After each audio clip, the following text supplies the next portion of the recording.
Welcome everyone to Jaden's Jam.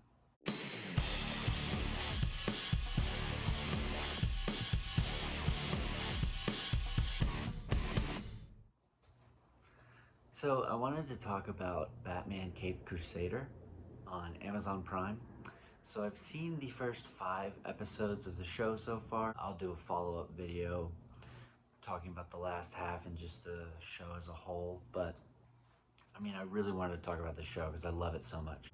It's like a spiritual successor to the 90s Batman animated show, but made for adults. So good. They even have the retro noir feel of that show, like more classic. I love it, especially like the how the mob is shown, how they're like, your classic 40s mob bosses, and I don't know, just it works so well. I love the simplified costumes on this show. So many characters. You could start with Batman. Just something that's very important to me, and it might sound stupid, are the ears. The ears look great in this show. I'm a fan of the underoos, so it's great seeing those come back. I feel like they're important to the Batman costume. But you look at like Catwoman, they took like that classic Catwoman look, so this is not the leathery look that you are used to, but I love it. It's like a purple dress. It's like a half cowl. I love it. I love it so much. Another costume that I wanted to point out is Clayface's. It's probably my favorite so far that I've seen. It's just a black trench coat, just full black suit with a red bandana, and so you can only see Clayface's misformed face. And it like that second episode is probably my favorite episode of the show so far. I love seeing like the take on the old actors, and just like, I don't know, it Basil Karlo is like just one of my favorite villains, and I think they did such a great job with Clayface. That second episode, it feels like a Universal Monsters movie. It's so good. It's definitely my favorite episode so far. Another great costume on the show is Harley Quinn's. It's not your red and black, it's like white and gold, and it looks so good. I loved her costume, and she wears like a full theater mask, and I don't know, I really loved the take on Harley Quinn in this show. Those are the only costumes that are coming to mind right now. So, but overall costuming, fantastic.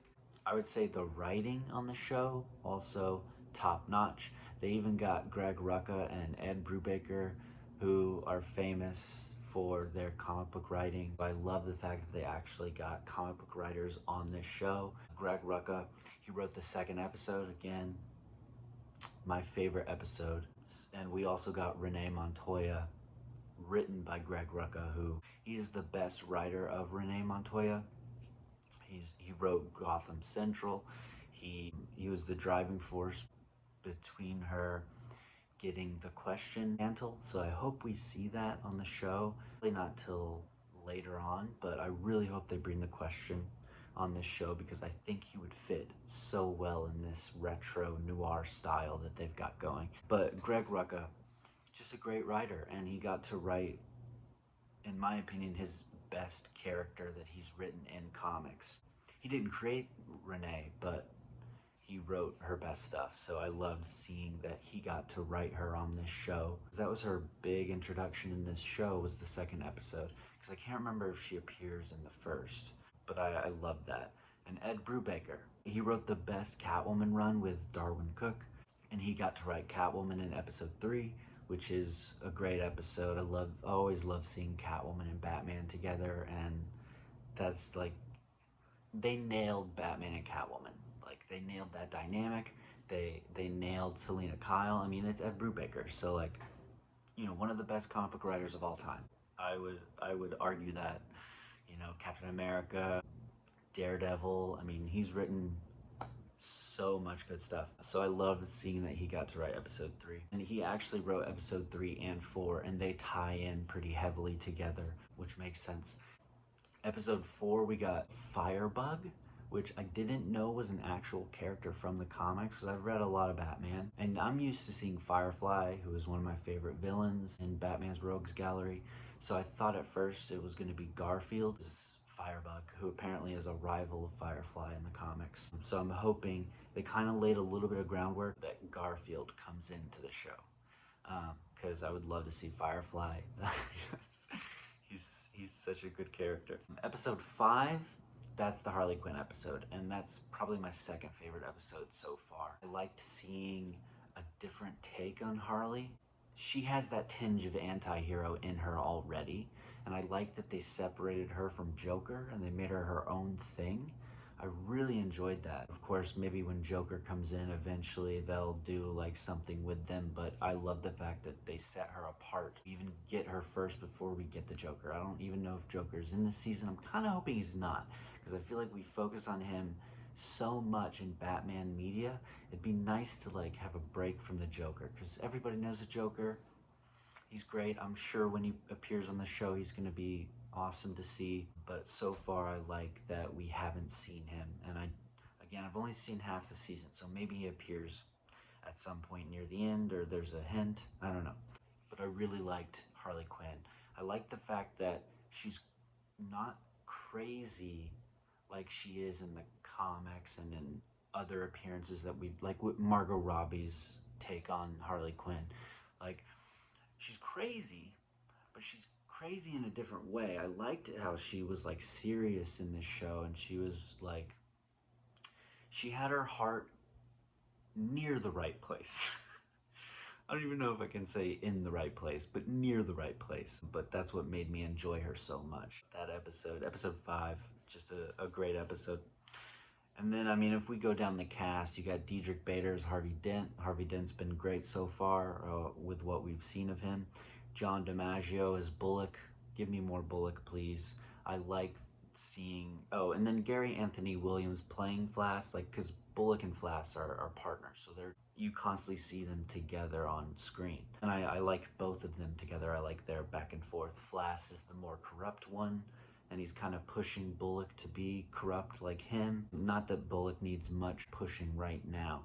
I'll be interested to see if Bullock, because we've seen a shade, maybe Bullock's not as corrupt as Flash. Maybe we'll see more of them going back and forth as the show goes on.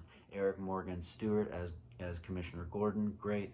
That's another thing I love about this show. This is a young Batman, a Batman who's not as experienced. So seeing Gordon and Batman not having a relationship in this show was a great choice, because I like seeing that relationship form, and we kind of got the groundwork of them starting to work together, at least in these 5 episodes. Maybe by the end, that's when they'll start working together, for sure. We even got something else that I love. It's like a little Easter egg in one of the episodes. I think it was episode 4 or 5. We see the light, that casts the Batman symbol. We saw it on the roof of the police station, so it's there, which I love. I'm waiting for that payoff. But with Gordon and Batman, my favorite moment in this show so far, there's a moment where Batman is saving some children, and Gordon, he's pointing his gun at him, and then Batman turns around, he's got 2 kids that he's trying to get out of this burning building. This is episode 4.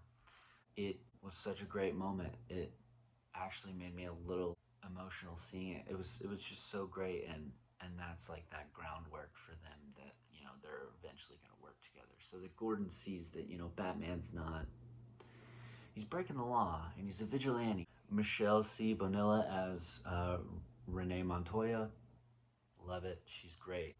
Renee, she's one of my favorite characters on this show so far. Of course, I'm biased because I love her in the comics. She's one of my favorite characters in Gotham. So seeing her get such a big spotlight on this show, even leading a case to catch Batman at one point, was just fantastic. So I love Renee Montoya, and I love her performance as Renee Montoya. Elsie Vanilla. Crystal Joy Brown as Barbara Gordon.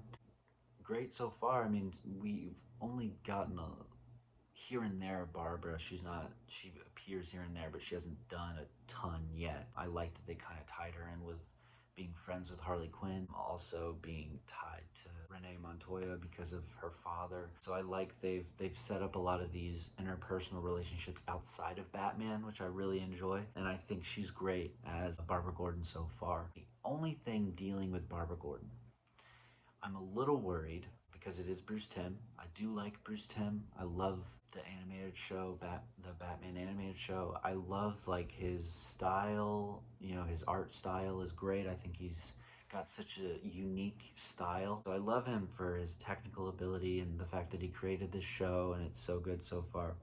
But when it comes to Barbara Gordon, I'm always worried like that he's gonna do a relationship between Batgirl and Batman, and I really hope that doesn't happen on this show because she looks a little younger than Bruce, but around the same age it seems. I just really hope we do not go down that path because I've always seen Batman and Batgirl. It's also in her name, Batgirl, mentor student relationship and not in a relationship. I don't like that. I never have. And I really hope it doesn't happen on this show because I think that would be one of the things that might ruin it for me personally. Because Barbara should be in love with Dick Grayson. That's the relationship. It's Batgirl and it's Nightwing.